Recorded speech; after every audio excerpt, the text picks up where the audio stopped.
Welcome, I'm Nina Gryphon, and this is the Astrology and Magic channel. Today we'll talk about the astrology of the 4th week of April, and it's a very active and busy week, so it's going to be a somewhat longer video. First off, I wanted to say thank you to all of my patrons. If you would like to get access to these weekly forecasts early, you can become a patron at patreon.com/NinaGryphon. At the highest tier, you can also get access to my monthly Magical Elections ebook, which teaches you how and when to make astrological talismans in advance of each coming month. April 23rd, we get the full moon at 4 Scorpio. Lunations, or new and full moons, set the tone for the following 2 weeks. This full moon is ruled by Mars, the domicile ruler of Scorpio, and in this chart, Mars is near the end of Pisces, just leaving the orb of his conjunction with Saturn. We talked about the impact of the Mars-Saturn conjunction, known as the Lesser Conjunction, on the world, but also on ourselves personally a couple of weeks ago. The 2 weeks following this full moon will highlight the aftermath of the Lesser Conjunction. In this chart, you can see the close sextile of Jupiter to Mars and Saturn, indicating a clear opportunity to make something positive out of a bad situation. Jupiter's influence is also felt because it's in the same sign as the Sun, so the opportunity for growth here is significant. Of course, Jupiter will have just conjoined Uranus on April 20th, so the chance for growth may come through technology or new knowledge of some kind. The key now is to focus on the opportunity rather than on what was lost. In Washington, D.C., this full moon is exactly on the ascendant-descendant axis, making it relevant and potent for the nation at large. We may get a shock in the weeks prior to the full moon, but somehow it may just turn out to be okay, or at least something of significant value can be salvaged. April 25th, Mercury goes direct at 15 Aries. Mercury now starts the last quarter of his synodic cycle journey as he picks up speed to eventually catch up to the Sun in the superior conjunction, which will end this cycle. We can now reflect on what we've learned since Mercury went retrograde on April 1st, and how those lessons fit into Mercury's larger cycle, which began February 28th. As a side note, you can see how the gift of astrology is to contextualize what is happening now as part of larger patterns. And we gain the wisdom through reflecting on the past, using astrological events as signposts. Planets changing direction can be one such marker of a beginning or an end. In the modern era, the practice of reflection gets left by the wayside as everything speeds up and we are tempted to react things in the moment. The result tends to be people sharing ill-considered thoughts, whereas wisdom only results from that ripening process that we help along by active reflection. Slowing down but going into greater depth is extremely valuable and increasingly rare. As it stations direct, Mercury also conjoins the North Node in Aries, which brings us into the world of Maya, the realm of delusion. It's a reminder that just because Mercury is now direct, we may be pulled into activities that embed us more in the temporary instead of focusing on whatever is truly permanent. We should not assume that Mercury retrograde always corresponds to being wrong or misguided. April 28th, Mars will conjoin Neptune at 28 Pisces. This aspect is a thematic repetition of Mars and Saturn conjoining in Pisces on April 10th. Mars conjoining Neptune is generally troublesome and may lead to the same kind of outer manifestations we saw with Mars and Saturn. Problems relating to water, watercraft, flooding, conflict relating to islands or peninsulas. This is the last time that Mars will conjoin Neptune in Pisces until the year 2176. Mars began conjoining Neptune in Pisces in 2013 and continued to do so about every 2 years. I wonder if this will bring less of a focus on conflict pertaining to islands and peninsulas. The situation may not get resolved, but with Mars and Neptune now conjoining in Aries, it just becomes less of a priority for the nations involved. On a personal level, we may or may not feel this aspect directly because an outer planet is involved, but especially if we have natal planets in Pisces, it would be interesting to review the multiple Mars-Neptune aspects to see if and how they impacted our natal chart over the years. It's helpful not to give in to Mars's impulsiveness now, as it could lead to confused or diluted behavior. Do not attempt to command the tides. April 28th, Venus will have her morning set at 28 Aries. She now enters the Sun's beams, and like any planet, she will be purified and re-energized as she eventually conjoins the Sun. She will not be visible again until she rises out of the beams on July 10th at 29 Cancer. The Sun-Venus synodic cycle is the interplay between masculine and feminine energies, and we are now approaching the point where the Sun and Venus will bodily conjoin. The upcoming conjunction will be the end of the current cycle and the start of a new one. Currently, Venus is in generosity with the Sun, that is, she is in his exaltation and he is in her sign, which adds to their intensifying applying connection. On an inner level, working with the feminine energy in oneself is essential. In the 17th century alchemical treatise Atalanta Fugiens, Michael Meyer writes that the process of boiling is the work of women. In one of the illustrations in the book, or emblems as they are called, there is a pregnant woman at a hearth with several pots on the boil, lots of smoke and steam rising. She is reaching for a pair of bellows. Behind her is a pair of fish, head to tail, in a barrel, reminiscent of Pisces.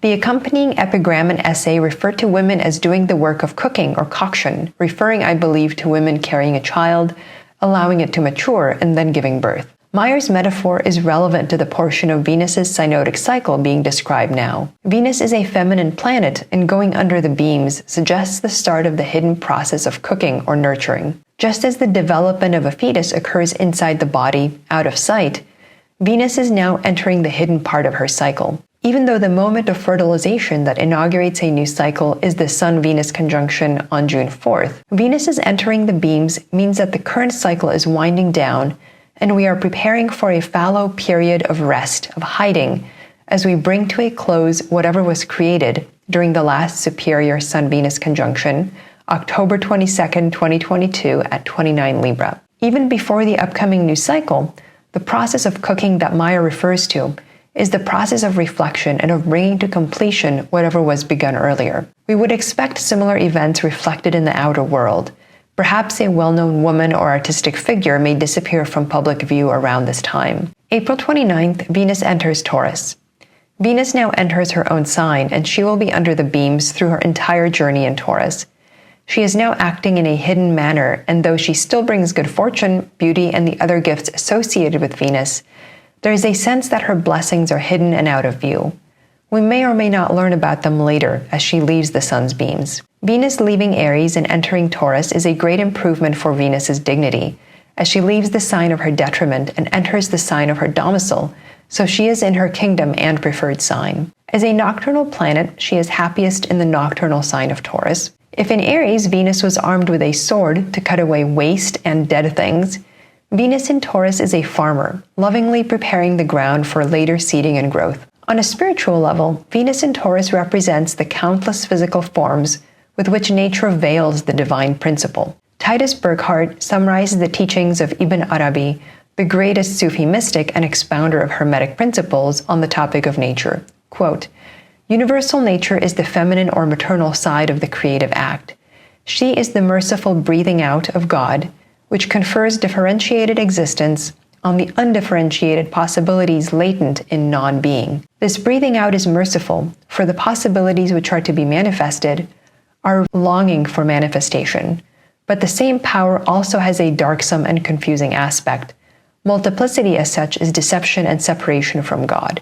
End quote. We see a connection between this interpretation of nature and that of Shakti, the female energy of the universe in Hinduism. Burckhardt says of Shakti that she is also, quote, Maya, the divine art, which confers on beings their multiple forms, and thereby also alienates them from their one and infinite origin, end quote. So Venus in Taurus enables us to clothe pure spiritual essence in a worldly and recognizable form. We can now take the pure divine impulse and find a vessel for it. In finding that vessel, something of that divine perfection will be lost, like trying to capture the essence of a dream in words, but a part of it will also be made more solid and graspable by the senses. April 30th, Mars enters Aries. Mars changing signs is important, as he is one of the superior planets, and his sign changes are therefore personally and collectively meaningful. Mars enters his own domicile in Aries, though he's no less destructive there than in other signs. We shouldn't assume that just because a malefic is in its own domicile, it will stop acting according to its own essential nature.